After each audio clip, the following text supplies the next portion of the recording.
Hey guys, Wildman TX here. I want to show you two more farming attacks that I have in DomiNations, because if you are going to do any type of game where it's where you have to build up a base and use lots of resources, you're going to need to farm.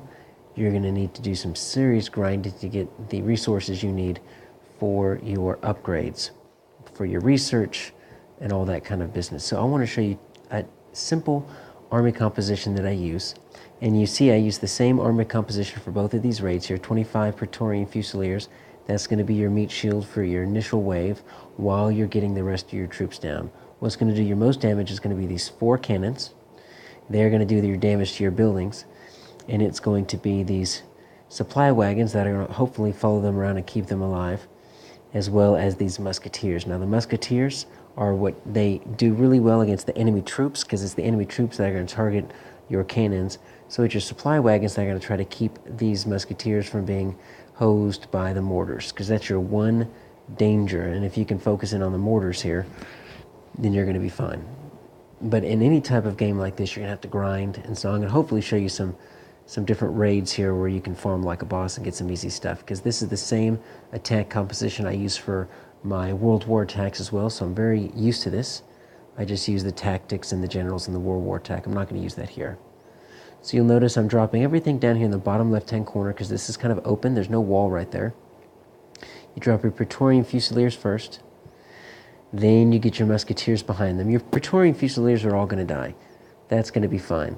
Your goal is to walk out with as many musketeers, cannons, and supply wagons as possible. So I always bring one wall sapper to try to take out a wall. And you see him going right there, and he's going to take out that wall. And then basically the rest is you're worried about mortars or catapults. That's going to be taken out by itself. And you see how we have a little bit of spread here? That's what you're wanting. You're wanting a little bit of a spread.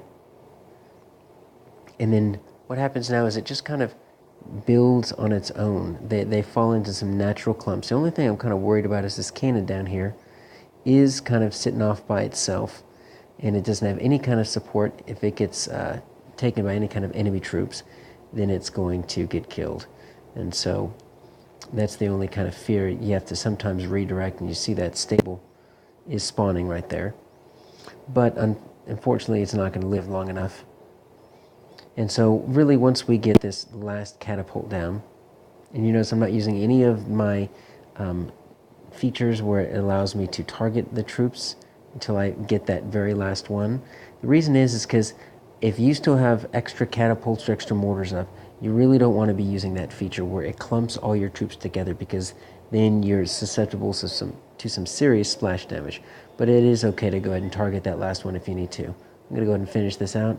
You see, not only is it 100%, I get the 5 stars, which I'm not really interested in. I'm looking for the loot. But look at my troops lost. I didn't lose any of my supply wagons, did not lose any of my cannons. I didn't even lose my wall sapper. So this is a real quick retrain. So that's a very successful base.